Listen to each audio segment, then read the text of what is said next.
مسلمان قربان جاؤں میں تیری ڈٹائی کے اس بزد ہونے پہ کہ جہاں تو معاذ اللہ نبی کریم صلی اللہ علیہ وسلم کا اپنے جیسا ہی بشر ثابت کرنے پہ تلا ہوا ہے، اور یہ صدیوں سے ہوتا چلا آ رہا ہے۔ کسی نے میرے سے سوال پوچھا کہ شاہ صاحب بتایا کہ نبی کریم صلی اللہ علیہ وسلم بشر ہے یا نور؟ تو میرے لیے کوئی یہ آپ یقین جانیے کوئی حیرت کی بات نہیں تھی، کیونکہ یہ میں سنتا آ رہا ہوں۔ اب یہاں ایک مسئلہ یاد رکھیے کہ اہل سنت جماعت جو ہے، ہمارے اس کے بارے میں ہماری جو رائے ہے متفقہ رائے ہے، ہم نبی کریم صلی اللہ علیہ وسلم بیک وقت نور بھی ہیں، ہم کہتے ہیں کہ نور بھی ہے آپ کریم صلی اللہ علیہ وسلم، اور بشر بھی ہیں۔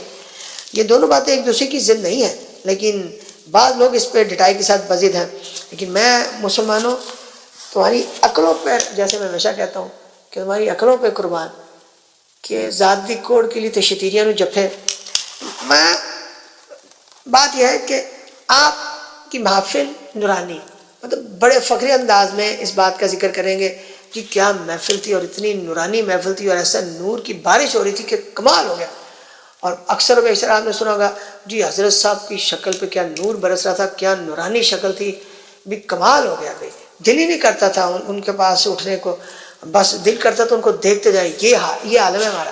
کہ آپ کی محفلیں نورانی، آپ کی شکلیں نورانی، آپ کی دعائیں نوروں والی، اور خاص ہم دودھ کو بھی نور کہا گیا کہ دودھ بھی نور ہے۔ آپ کی آنکھوں کی روشنی کو بھی ہم لوگ نور کہتے ہیں کہ ہماری آنکھوں کی روشنی جو ہے اس کو بھی نور کہا گیا۔ اور آخر پہ کمال بات یہ ہے، یاد رکھیے گا کہ حضرت عثمان غنی رضی اللہ عنہ کو ذوالنورین کہا گیا۔ کس وجہ سے پتہ آپ کو کیوں دو نوروں والا کہا گیا؟ نبی کریم صلی اللہ علیہ وسلم کی جب ایک صاحبزادی آپ کے نکاح میں دی گئی، اور اس کی وفات کے بعد جب دوسری صاحبزادی آپ کے نکاح میں دی گئی، تو اس وجہ سے آپ کو دو نوروں والا کہا گیا۔ اب دو صاحبزادیاں جب آقا کریم صلی اللہ علیہ وسلم کی آپ کے نکاح میں دی گئی تو آپ کو دو نور والا کہا گیا۔ اب جب حضور کی صاحبزادیاں نور، مسلمانوں تمہاری محفلیں نورانی، تمہاری دعائیں نورانی، تمہاری شکلیں نورانی، دودھ نور، آنکھوں کی روشنی نور، اور حضرت عثمان غنی رضی اللہ عنہ دو نوروں والے، تو جس کے صدقے میں یہ سب کچھ ملا مجھے اور آپ کو، آپ اس کے بارے میں آپ یہ رائے رکھتے ہیں، اور آپ ایسی بزد اور ڈٹائی کے ساتھ اس بات پر ڈٹے ہوئے ہیں اور تلے ہوئے ثابت کرنے پہ کہ جی معاذ اللہ نبی کریم صلی اللہ علیہ وسلم ہمارے جیسے ہی بشر ہے۔ اگر آپ کو رتی بار بھی اس بارے میں ہے تو سورۃ المائدہ آیت نمبر 15 پڑھ لیجئے، اور اسی طرح ایک حدیث مبارکہ ہے کہ حضرت جابر رضی اللہ عنہ جو ہیں وہ روایت کرتے ہیں کہ انہوں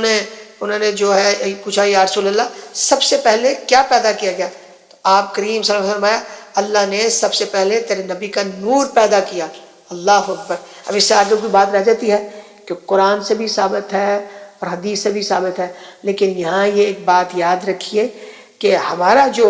موقف ہے، ہم بیک وقت نبی کریم صلی اللہ علیہ وسلم کو ہم کہتے ہیں کہ وہ نور بھی ہے اور بشر بھی ہیں، یہ دونوں باتیں ایک دوسرے کی ضد، لیکن آپ بڑی ڈٹائی کے ساتھ اس پہ بزد ہیں کہ آپ معاذ اللہ یہ ثابت کرنے پہ تلے ہوئے ہیں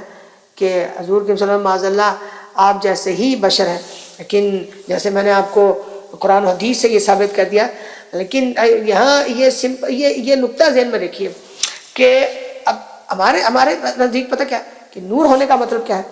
اہل سنت کے نزدیک؟ کہ حضور کریم صلی اللہ علیہ وسلم ذاتاً بشر ہیں، مگر نورانیت، ہدایت کا نور، کمالات کا نور، اللہ کی طرف سے خاص نور۔ اب اللہ جیسا نور نہیں ہے جو تم لوگوں کو گمراہ کرتے ہو، لوگوں میں غلط فہمیاں پیدا کرتے ہو، یہ مخلوق کا نور ہے۔ تو اللہ والو صحیح راستہ دکھاؤ، گمراہ مت کرو۔ آخرت میں مجھے اور آپ کو دونوں کو اوپر پیش ہونا ہے، اور کس منہ سے آقا کریم صلی اللہ علیہ وسلم کا سامنا کرو گے؟ اب یہاں یہ غلط فہمی پیدا کی جاتی ہے نا